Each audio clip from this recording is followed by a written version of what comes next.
I want to start with say how important it is that we have this conversation here today, because those who are speaking out against the crime of genocide are under attack. Human rights activists, scholars, they're facing the threat of being fired, of being silenced, or even being killed. And this is not only happening in the occupied Palestinian territory, it's also happening in Europe and here in the US. So therefore, I'm so grateful that we're all here together today to speak on this topic and to address this issue. I'm here on behalf of Law for Palestine to talk about the situation through the lens of international law framework and on the crime of genocide, and to speak on the failure of the international community to hold Israel accountable for 75-year-long settler colonial regime, its 56-year illegal occupation of Palestinian territory, and its 16-year-long siege of the Gaza Strip.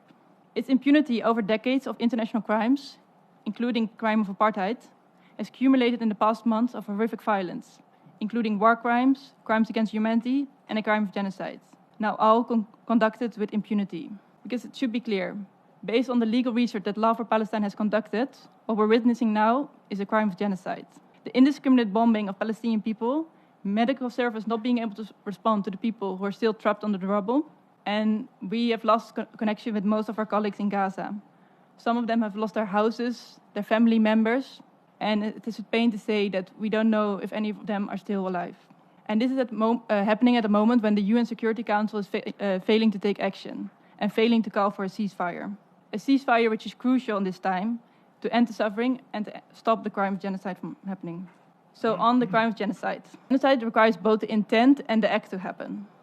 And as Dr. Rassagal already mentioned, it's written in the Genocide Convention that the key actions, the actus reus, include the killing of individuals, the inflicting of serious physical and psychological harm on them, and the intentionally creating living conditions designed to destroy the group, either whole or in part. And according to our legal research, and comparing them with the facts on the ground, we have come to the conclusion that Israel is deliberately inflicting these three conditions on the Palestinian people. Based on the collected evidence, Israel continues to target civilians indiscriminately and targeting civilian infrastructure, including hospitals. But genocide is not only the physical act, but also the intent to destroy. Usually the intent to destroy is the most difficult part to prove, because you really have the intent to destroy in whole or in particular group.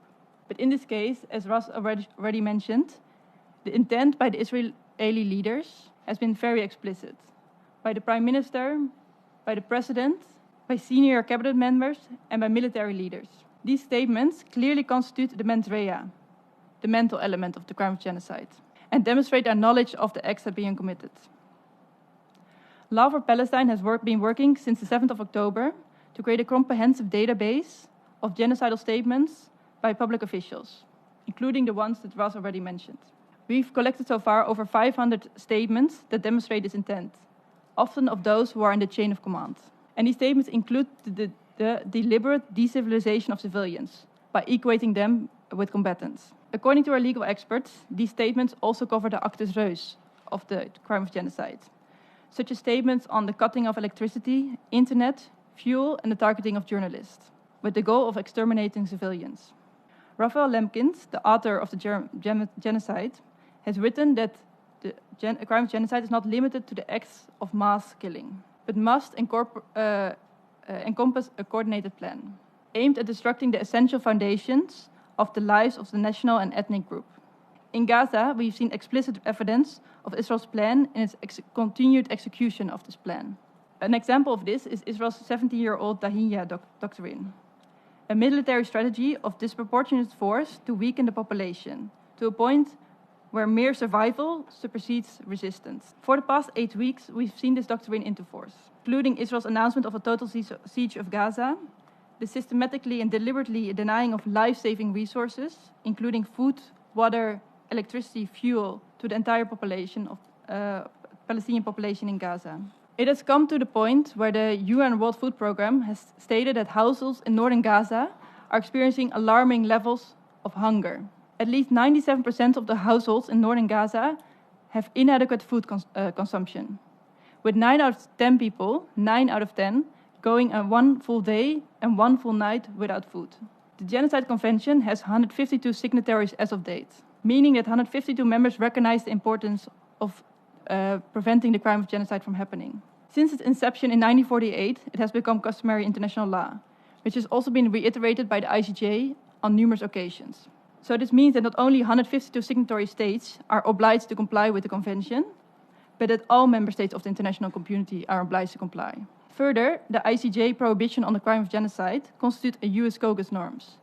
This means that it cannot be derogated from, under no justification and no circumstances. But it's necessary for us to remember that the crime of genocide is part of a century-long injustices that the Palestinians face, across the territory and in the diaspora. According to many Palestinian, Israeli, and international human rights organizations, Palestinians face structural discrimination, including crime of apartheid, discriminatory laws, settler violence in the West Bank and in East Jerusalem, house demolition, destruction of villages and forced evictions, and the detention of thousands of Palestinians without a charge, often on the basis of administrative detention. All these elements make Palestinian daily life a struggle. And therefore, our action shouldn't stop with stopping the crime of genocide, but also with upholding the Palestinian right to self-determination. Because multiple UN General Assembly and UN Security Resolutions have reiterated this right, and it's also outlined in the mandate of the Committee on the Exercise of the Inalienable Rights of the Palestinian People that's hosting today's event. That the right of the Palestinian people to self-determination is inalienable. At Law for Palestine, my colleagues have worked tirelessly, often at personal risk for those in the occupied Palestinian territories, to compile evidence and to engage with states, demanding a more robust taken against these crimes. However, evidently, this is not the responsibility of civil society organizations. It's obligatory on all members of the international community to build a case against the perpetrators of this crime of genocide and to see that they're brought to justice. Thank you. Thank you very much, Hannah, and thank you for your insights on the legal framework of the crime of genocide. And if I can, that Israel has indeed met the legal requirements of conducting of genocide. Both the act and intent are clear, and it's been taking place with impunity, and that it's part of centuries-long injustices faced by the Palestinian people. So that is how grave the situation we are facing.